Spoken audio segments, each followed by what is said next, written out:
會咁咧，我今日咧就收到郵差叔叔咁就送咗呢個商用八達通 App 套裝。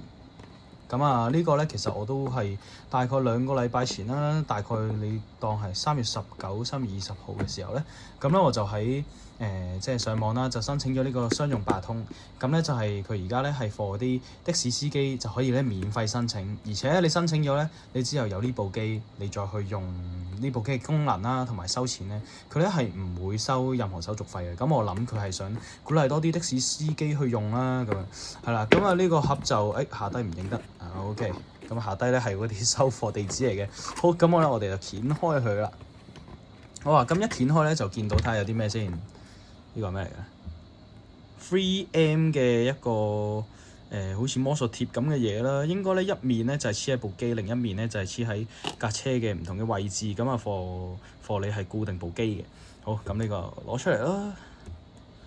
好，呢個啦，呢個咧就應該咧係可以俾我哋呢啲司機就掛喺張凳嗰度嘅，咁咧就純粹用嚟去宣傳啦，就話俾人知咧我哋咧有呢部機，咁咧就可以收到呢啲嘅喎，咁樣係啦。咁啊特別啲咧，我見到咧佢除咗係 WeChat Pay 之後咧，佢亦都係收內地版嘅微信支付啦，同埋咧佢除咗收 Alipay，佢都會收支付寶嘅。咁我覺得呢一點都幾好啊，即係都貨係嗰啲內地遊客嚟到都可以好方便咁俾到錢啦。係啦，咁除此之外咧，佢咧其實因為我哋4月1號啦，26年4月1號咧就政府立法，我哋咧的士司機都一定要具備一種嘅二維碼付款方式，同埋一種非二維碼付款方式。係啦，咁所以咧其實一部機咧就涵蓋晒所有嘅嗰啲條例啦。咁啊，即係八達通係非二維碼，呢個銀聯又非二維碼，然後呢幾個咧就係即係有 QR code 嘅咁樣。係啦，咁所以申請一部機咧咁就好方便啦。係啦，好，然後睇下先，佢後邊都係一樣嘅啫。係啦，然後呢個咧就係貼紙咁，但係我未必用得着啦，因為始終我嘅車都係租翻嚟啦，咁冇理由係貼喺人哋嘅車度噶嘛。係啦，咁啊都冇乜特別嘅，呢個貼紙嚟嘅啫。就睇下咧。呢份嘢咧係一個教學嚟嘅，咁就話俾我哋聽點樣去入錢啦，點樣又過翻去銀行啦。我覺得呢啲即係只要係有用開電話嘅，應該都唔難操作嘅。